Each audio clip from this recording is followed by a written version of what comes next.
Welcome back to San Diego Comic-Con. Welcome to that hashtag show studio. And right now, BD here to talk Revival.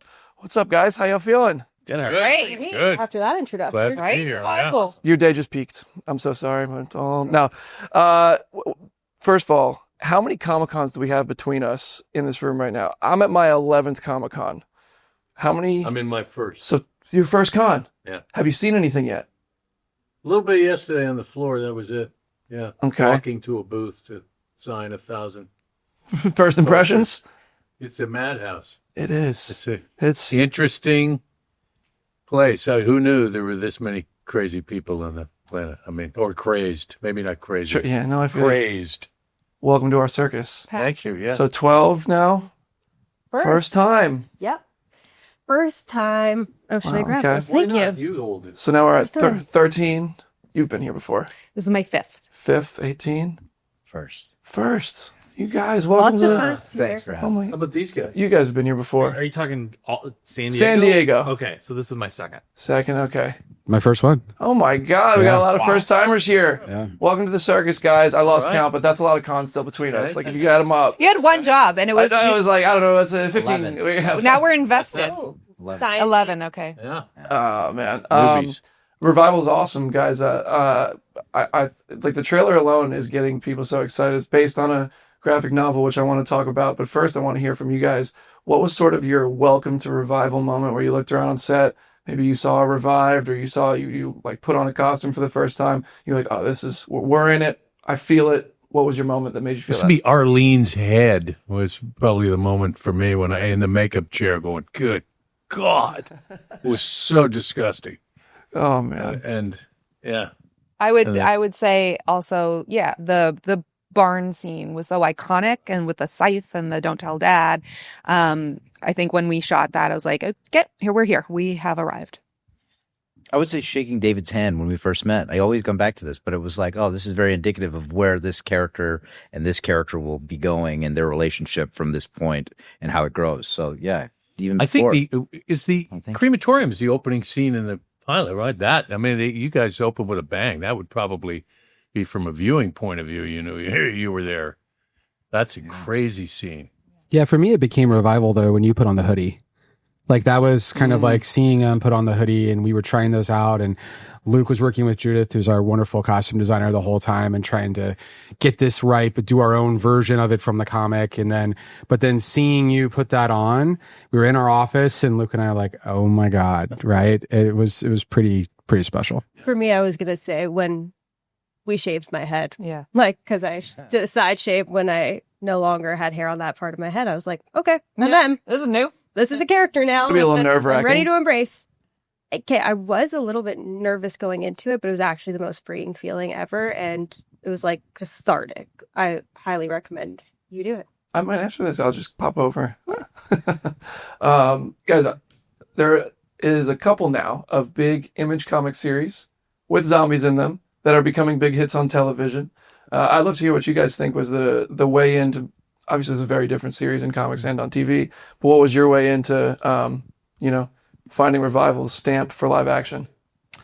I think it was the murder mystery of it, right? Like you've got the story of the undead and yeah, but everyone's kind of normal. They're all coming back, and nobody is technically at first seems anything more than just the way they were before. But then you have that plus this murder mystery of who killed M on top of that I think is really what drew us to is something we've never even really seen before. So Yeah, and where the victim is still alive, like to solve their own murder. Like that was the thing that really hooked me from the comic that I had never seen before. Was like a murder mystery where they're still alive, and what does that mean, and how do you unpack that, and the mysteries of that. I think were just a fun thing to dig into. With all the moments, relationships, horrors that you guys are thrown into as your characters, if you guys could ask the writers a question about, why'd you do this, or why can't we do that? What would you want to ask? We don't normally allow that. They have to kind of. They just it's the words, and there's a separation, and you have to go through first to get to them. I asked them a question about something that's coming up.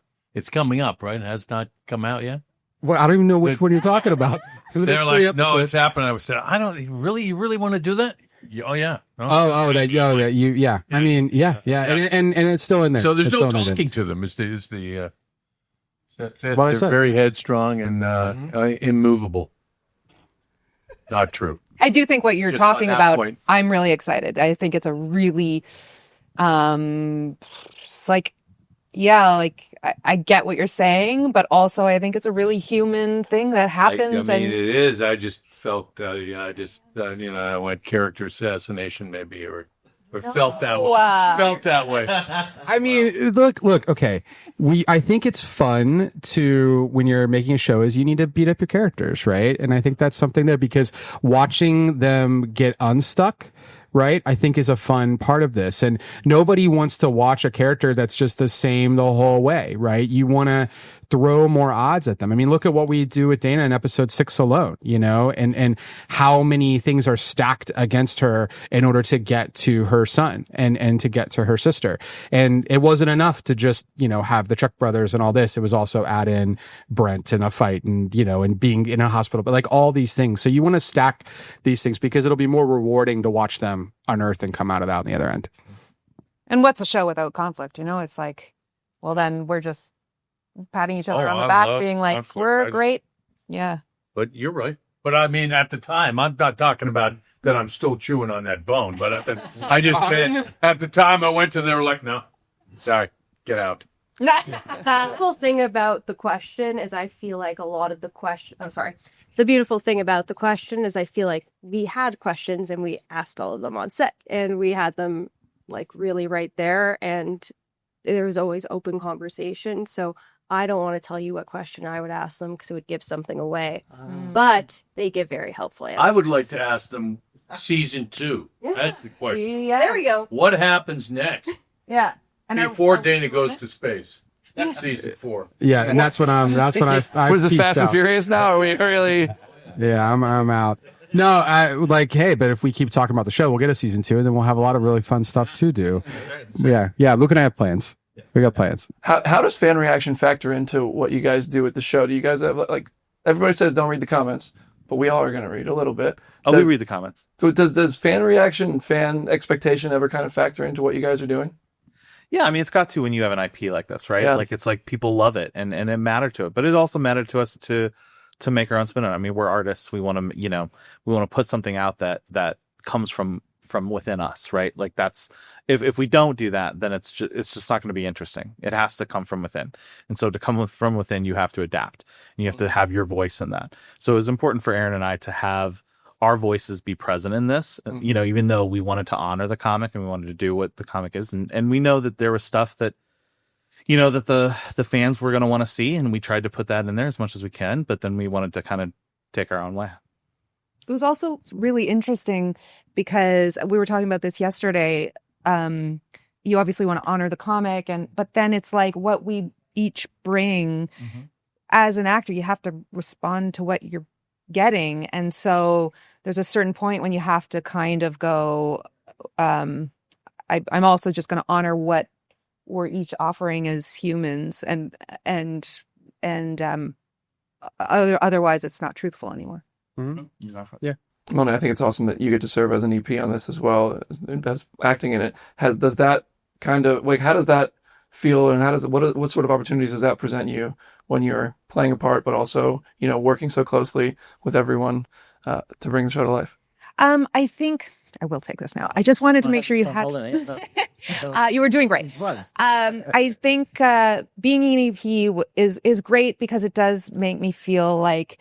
You guys made me feel like this anyway, but I did feel like I was able to I didn't have to feel bad about being like, I like this or I don't like this. Whereas usually I feel like I don't have the right to do that. And of course we all do, but like, I don't know, this, and there was nothing in particular, but I did feel like if there was something I didn't like, I could say it. I had a reason to do that. The thing that's tough, and as an actor, when I work with EPs as actors, I get really uncomfortable because I'm like, are you my boss? Like in this scene right now, if you don't like are you gonna fire me? So I was aware of that as an actor. I was like, I am just an actor. I am not like, don't worry. Like I hope I offered that safety to people, because for me, like, I remember once I had to kiss an EP once who is also an actor. And I was like, I hope I'm a good kisser, because if you don't like me, I'm out. It was, there's a thing to negotiate there that made me a bit uncomfortable. Wow. I never thought about something like that. That's yeah. Cool. Does that mean they all come to you now? Everybody, the questions that you guys don't let them ask in the bag. They go to the, no, I'm just kidding. Yeah. Andy, you had to kiss an EP. Are you aware of that? Like, Yeah. I gotta say, thanks so much. It was fantastic. Yes, absolutely. But all jokes, best kiss of your life. All jokes aside, we were just talking about this. This is like, you would never feel any of that coming from Mel or from anybody that's a part of this project. I was just saying, this is the second day of us doing this for the first time together, and it feels like this feels right. It feels natural. It feels fun. And these are just all a great group of people, and we've just had the best time. And so, there's never any feelings of that on set. There's never any feeling of like, you're better or I'm better or anything like that at all from any of the, the people that are working on this show. So it's just, again, I just look around and I'm like, can I say fucking? This is fucking fun, man. It's hashtag show, baby, say whatever you want. This is great. This is just, just a blast. That's awesome. Yeah. When you come to Comic-Con and you meet the fans, what is the project people want to talk to you about you have an awesome resume. Mm-hmm. Is there anything that stands out that the people most bring up to you? I think Winona Earp, only because, this in Earp history, San Diego Comic-Con has been it was a big deal, and it was like, so I think a lot of people like to talk about that. Star Trek now as well. It's a nice blend, and I'm like meeting more and more people that I've never met before. So it's really lovely. Yeah. You guys get to work with my guy CM Punk. First of all, does he have you call him CM Punk, or does he have you call him Phil on set? What does he go by on set? I called him Phil. Yeah, he's Phil. I called him Brian. What? Oh my God, that's embarrassing. Phil, man. I knew him. I worked with him on a series before this on Heels. Yeah. Oh man, is that moving yet? Are they bringing it back yet? No, they can't. No, we were talking about what happened because it should have been on Netflix to begin with. Yeah, I think Starz was the wrong home for it, and by the time we got there, everybody's contract was up, and they started doing other things, and so everyone would have loved for Heels to go further. It can't end like that. It can't end like that. As somebody whose back hurts from a wrestling match, the ending of that show, right? Yeah. I was like, you need to see what happens next. Yeah. Man. But I would just love to hear about working with Phil. Phil, he's a great guy. Because the wrestler turned actor journey is something that's happening more and more. Some of the top stars right now are wrestlers turned actors. How was he on set? I love him so much. Yeah. Truly. I think Phil is a really great guy, a great scene partner, a great person to have on set. He's focused. His number one thing is safety, which when I'm working with someone like CM Punk and I'm meeting him and I'm like, hello, and he goes, you can't hurt me, and I really won't hurt you. And he looked me in the eyes, and I just said, okay.